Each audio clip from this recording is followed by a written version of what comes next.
Mas tem mais um destaque.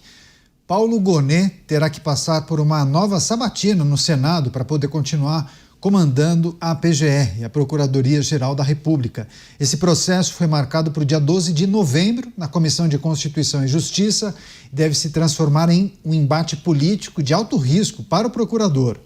A oposição articula um voto maciço contra Gonet e busca apoio do Centrão, prometendo usar essa sessão para desgastar a imagem do Planalto.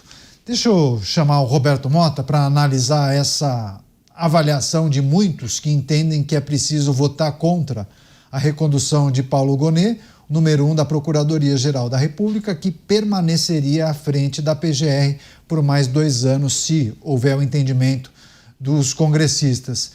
Você, Mota, o que é preciso trazer e considerar a respeito da figura de Paulo Gonet nesses 2 anos e a possibilidade de permanecer por mais 2 anos à frente da PGR? Eu lembro quando nós discutimos aqui a nomeação dele para o primeiro mandato, né? Algumas pessoas tinham grandes expectativas positivas, e acreditavam que ele ia ter uma atuação sóbria, contida. Eu fiz a aposta contrária. Parece que eu ganhei a aposta. Agora, dessa vez, eu acho que não há muito o que apostar. Me parece que nós vamos ter um segundo mandato igual ao primeiro. Talvez essa pessoa esteja até na bancada, então eu vou passar para essa pessoa a palavra. Você se decepcionou, Dávila? Porque o Mota sempre traz aqui uma questão importante, que é a questão dos valores. E a questão dos valores, uma pessoa que tem bons valores, você projeta que ela, ao chegar ao poder, que ela vai exercer o poder de acordo com aqueles valores. O problema é que é justamente nesta hora que os nossos valores são testados, a real crença nos nossos valores. Se você tem bons valores em época de céu de brigadeiro, é uma coisa. Eu quero ver se você tem bons valores e é fiel a eles nas épocas difíceis. E isso foi a grande decepção com Paulo Gonet. Paulo Gonet tinha bons valores e, ao chegar ao poder, se rendeu à tentação do poder e, evidentemente, abriu mão de muitos dos seus valores para seguir uma agenda política. Infelizmente, é uma decepção. Aliás, uma frase maravilhosa que o presidente Abraham Lincoln falava. Lincoln falava o seguinte: se você quiser conhecer o caráter de um homem, dê a ele o poder. Foi isso que aconteceu. Revelou-se que o caráter não era condizente com os valores defendidos. Muitas mensagens da nossa audiência, de Jane Kathleen Ramos, Helena Dantas, Igor Vilela, obrigado pela audiência. Você, Beraldo, como avalia essa movimentação? Alguns partidos buscam apoio para conseguir derrubar a possibilidade de reconduzir o atual PGR para mais 2 anos de mandato à frente da instituição. É preciso fazer uma recapitulação do que foi feito até aqui por Paulo Gonet? Merece ficar mais 2 anos à frente da PGR? Olha, Caniato, boa parte da nossa audiência não tem esse sentimento da canalice do submundo da política brasileira, né? Fica acompanhando realmente pelas grandes manchetes e tal, que é o cotidiano de todo mundo. As pessoas têm que trabalhar, têm que cuidar das suas vidas, têm que cuidar das suas famílias e, obviamente, sobra pouco tempo, às vezes, para conseguir entender as nuances, né, de situações como essa que a notícia nos traz. Então, eu vou usar esse tempo aqui do meu comentário para tentar explicar mais ou menos para nossa audiência o que é que, de fato, deve estar acontecendo nesse momento no Senado Federal. Vamos lá. Primeiro, vamos colocar as coisas em perspectiva. O Senado Federal hoje é totalmente comandado e controlado com mão de ferro por Davi Alcolumbre. E por que ele conseguiu essa autoridade?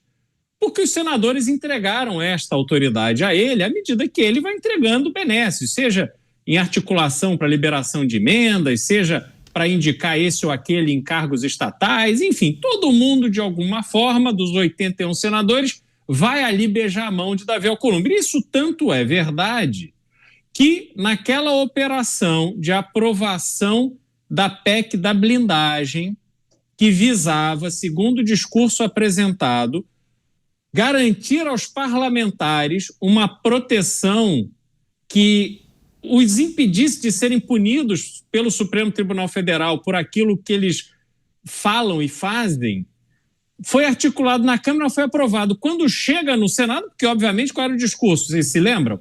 Era que com a PEC da blindagem haveria a necessária proteção para que se votasse, inclusive, impeachment de ministro do Supremo. Onde é que o impeachment do ministro Supremo é votado? No Senado Federal. Portanto, não há como a gente imaginar que essa PEC tenha sido aprovada na Câmara sem que antes houvesse uma articulação com o Senado. Estava tudo certo, tudo combinado. A PEC é aprovada na Câmara, um desgaste danado. Nicolas Ferreira foi lá para a tribuna defender a aprovação da PEC. Era importante, fundamental, dar mais proteção, não apenas a deputados e senadores, mas também a presidentes de partidos políticos. Uma coisa meio estranha, mas tudo bem. Quando chegou no Senado, Davi Alcolumbre pegou e desligou a música. Todo mundo ficou no salão dançando sem música tocando. Davi Alcolumbre pegou a bola e foi embora, acabou o jogo. Os senadores, como é que se comportaram todos, de A a Z? Foram dar declarações que aquilo era um absurdo, que os parlamentares já têm direitos demais, que não fazia sentido aumentar a proteção aos parlamentares e deixou a Câmara com a brocha na mão.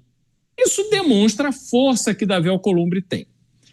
Então, não há nenhuma condição do Senado hoje rejeitar uma indicação ou a renovação do mandato do Procurador-Geral da República, a menos que Davi Alcolumbre, no exercício da presidência do Senado, seja contra. Porque aí ele vai indicar o voto contra de todo mundo.